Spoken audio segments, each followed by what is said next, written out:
Bharatiya Janata party चाहे अपनी जितनी भी ताकत लगा ले, बीजेपी का जीतना नामुमकिन दिखाई दे रहा है। आपको बता दें, सट्टा बाजार का सर्वे निकलकर सामने आया है जिसमें भारतीय जनता पार्टी का सुपड़ा साफ हो गया है।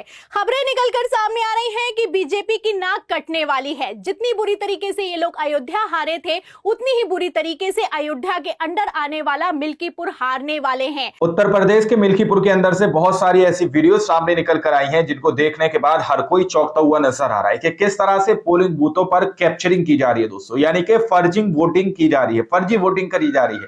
वो वीडियो सामने निकल कर आए हैं और उसके बाद से चुनाव आयोग पर सवाल भी खड़े किए जा रहे हैं। और किस तरह से अयोध्या के मिल्कीपुर के अंदर जो चुनाव हो रहे हैं उसके अंदर भाजपा का सुपड़ा साफ होता हुआ नजर आ रहा है। अब जब ये सर्वे सामने निकल कर आया उससे कहीं ना कहीं बीजेपी पार्टी के खेमे के अंदर हड़कंप तो मचा होगा। देखिए, हमारे साथ वरिष्ठ पत्रकार मौजूद है, आप उनकी इस रिपोर्ट को देखिएगा और समझिएगा। ये चुनाव चल रहा है या फिर कि मजाक चल रहा है? मतलब हद पार हो चुकी है। वोटिंग बाद में शुरू होती है, खेला पहले ही शुरू हो जाता है। आपको बता दें, उत्तर प्रदेश का मिल्कीपुर भारतीय जनता पार्टी के लिए नाक का सवाल बन चुका है। तो क्या इस नाक को बचाने के लिए भारतीय जनता पार्टी ने सारी हदें ही पार कर दी हैं? आपको बता दें, खबर निकलकर सामने आ रही है, बूथ कैप्चरिंग चल रही है, फर्जी मतदान चल रहा है, मुसलमानों को वोट डालने से रोका जा रहा है। बताइए, वहां पर भी मुसलमानों को वोट डालने से रोका जा रहा है। तरफ अखिलेश यादव ने तो एसएसपी को रंगे हाथों पकड़ लिया है। जी हाँ, कोई छोटा मोटा अफसर नहीं बल्कि एसएसपी को रंगे हाथ पोलिंग बूथ पर पकड़ा गया है। अब इसके बाद तो बवाल खड़ा हो गया है। तो फिलहाल सपा ने क्या एक्शन लिया है, चुनाव आयोग ने क्या रिएक्शन दिया है और राजीव कुमार ने इन सब पर क्या सफाई दी है, आपको बयानों समेत खबरें दिखाएंगे। और कैसे चुनाव आयोग ने भी सख्त एक्शन लेते हुए कैसे तत्काल प्रभाव से पाबंदी लगा दी है, उस पर भी आएंगे।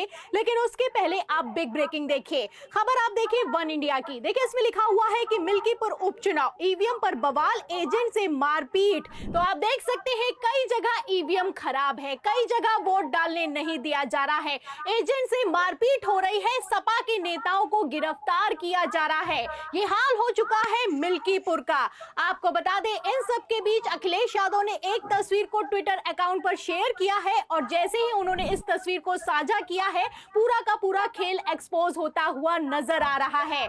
आप देख सकते हैं, अखिलेश यादव तस्वीर को शेयर करते हुए साफ लिखते हैं कि चुनाव आयोग को तुरंत इस पर तत्काल प्रभाव से संज्ञान लेना चाहिए। अयोध्या की पुलिस मिल्कीपुर में मतदाताओं के आईडी कार्ड चेक कर रही है, जिसमें पुलिस के बड़े अधिकारी भी शामिल हैं। ये अप्रत्यक्ष रूप से मतदाताओं में भय उत्पन्न करके मतदान को प्रभावित करने का अलोकतांत्रिक काम चल रहा है। तो आप देख सकते हैं कि किस तरीके से अपराध किया जा रहा है, खुलेआम किया जा रहा है, कथित तौर पर लोकतंत्र की हत्या की जा रही है। लेकिन चुनाव आयोग बताइए, इस तरह से हो रहा दोस्तों मिल्कीपुर के अंदर। एक्शन लेना तो दूर की बात है, इस पर अभी तक किसी तरह का कोई जवाब भी नहीं निकलकर सामने आया है। आपको बता दें, अगर मिल्कीपुर की बात की जाए तो मिल्कीपुर भारतीय जनता पार्टी के लिए साख का सवाल बन चुका है। इसीलिए चुनाव से ठीक पहले मिल्कीपुर के उपचुनाव में 12 कंपनी अर्धसैनिक बल और 1000 पुलिसकर्मी तैनात किए गए हैं। छोटा सा विधानसभा क्षेत्र है, लेकिन आप देख सकते हैं कि कितनी भारी तादाद में फोर्स लगाई गई है। अब ये फोर्स क्यों लगाई गई है, पूरा का पूरा खेल एक्सपोज होता हुआ नजर आ रहा है। आपको बता दें, अयोध्या के सांसद हैं अवधेश प्रसाद, उनकी तरफ से भी बयान निकलकर सामने आया है कि मिल्कीपुर में भाजपा वोटरों को धमका रही है। सपा ने कहा है कि रेड कार्ड थमाए जा रहे हैं। तो आप देख सकते हैं कि पोलिंग बूथों से ये सब कुछ चला मिल्कीपुर के अंदर, बाहर किया जा रहा है और धड़ल्ले से धांधली की खबरें निकलकर सामने आ रही हैं। आलम तो यह हो चुका है कि लोकसभा चुनावों की तरह इस चुनाव में भी मुसलमानों को वोट डालने नहीं दिया जा रहा है। मुसलमान बेचारे इधर भाग रहे हैं, उधर भाग रहे हैं, अपना नाम खोज रहे हैं, लेकिन लिस्ट से उनका नाम ही काट दिया गया है। फिलहाल तस्वीरें ये भी निकलकर सामने आ रही है कि पोलिंग बूथों पर भारतीय जनता पार्टी का झंडा लगा दिया गया है। तस्वीरें आप देख सकते हैं, यहाँ पर भारतीय जनता पार्टी के कार्यकर्ता भी मौजूद है, झंडा भी लगा दिया गया है, भगवा लहराया जा रहा है। तो अब ये पोलिंग बूथों का हाल हो चुका है, तो चुनाव आखिर कैसे चल रहा होगा मिल्कीपुर मिल्कीपुर में आप अंदाजा लगा सकते हैं। आप समझ सकते हैं कि आखिर चुनाव कैसे हो रहा होगा। 20 से ज्यादा चुनाव आयोग से शिकायतें कर दी हैं और कहना है कि बूथ कैप्चरिंग चल रही है, फर्जी वोटिंग चल रही है, सपा के एजेंट्स को हटाया जा रहा है, रेड कार्ड थमाया जा रहा है। अब इन्हीं सभी सवालों को लेकर जब मुख्य चुनाव आयुक्त राजीव कुमार से सवाल किया गया तो उन्होंने दिल्ली के चुनावों में वोट डालने जब पहुंचे थे तो क्या जवाब दिया है, बयान सुनिए। करीब 1.5 लाख से ऊपर लोग इस बूथ में लगे, इन कार्यों में लगे हुए हैं। हर बूथ पे आपने देखा 4-5 कर्मी बैठे हुए हैं अंदर में, विभिन्न विभागों के हैं, बिल्कुल निष्पक्ष हैं।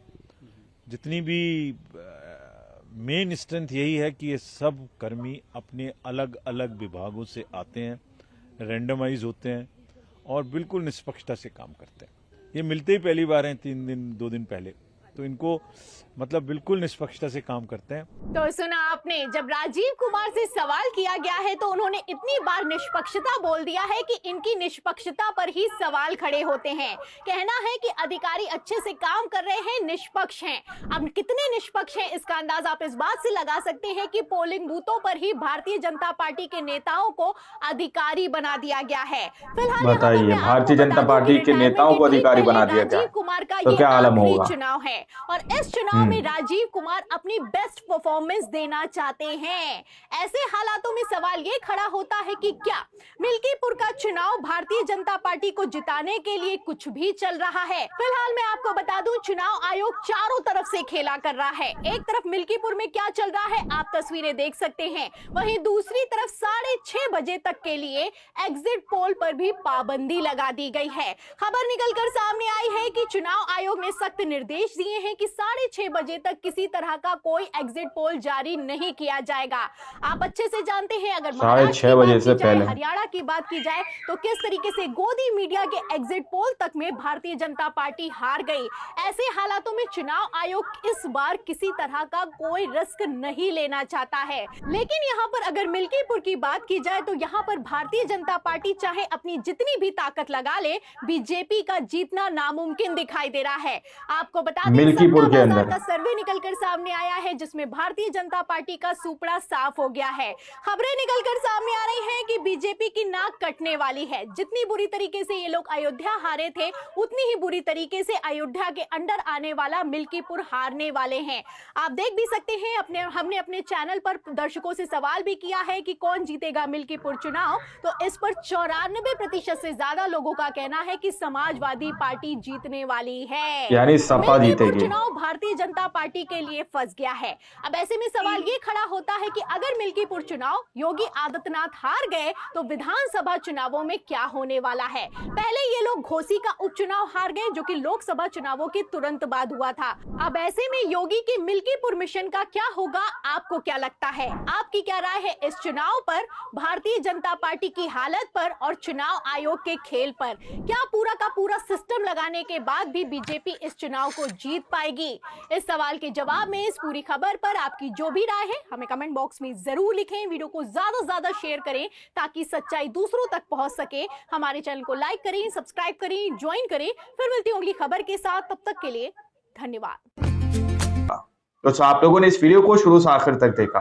वीडियो के अंदर जितनी भी बातें बताई गई, दिखाई गई, ये सारी बातें 4 PM की तरफ से जो है सामने निकल कर आई हैं। जो स्टार्टिंग में मैं आपसे कह रहा था कि सुपड़ा साहब भाजपा का होता हुआ नजर आ रहा है। जैसा कि वीडियो के अंदर बताया गया कि 4 PM के जो सर्वे है जो किया गया उसमें सपा को जीत मिलती हुई नजर आ रही है। और कहीं ना कहीं अयोध्या हारने के बाद जो बड़ा झटका बीजेपी को लगा था, अगर अब भी अयोध्या के अंदर जो मिल्की के अंदर उपचुनाव हो रहे हैं दोस्तों, अगर ये भी भाजपा हार जाती है तो ये बहुत बड़ी फजीहत बीजेपी के लिए होगी दोस्तों।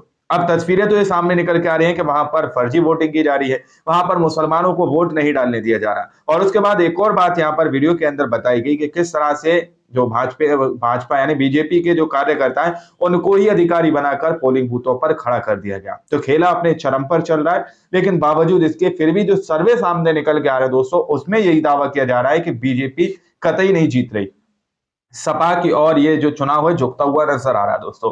लेकिन सवाल तो वही है कि जिस तरह से पूरा सिस्टम को लगा दिया गया है भाजपा के लिए, क्या अब भी किसी भी तरह से ये मुमकिन है कि सपा वहां से जीत पाएगी। बाकी आप लोग इस पूरी रिपोर्ट को देखने और सुनने के बाद क्या सोचते हैं, क्या समझते हैं, अपनी राय कमेंट सेक्शन में जरूर दीजिएगा। मिलते हैं अगली वीडियो में, जब तक के लिए जय हिंद, जय भारत।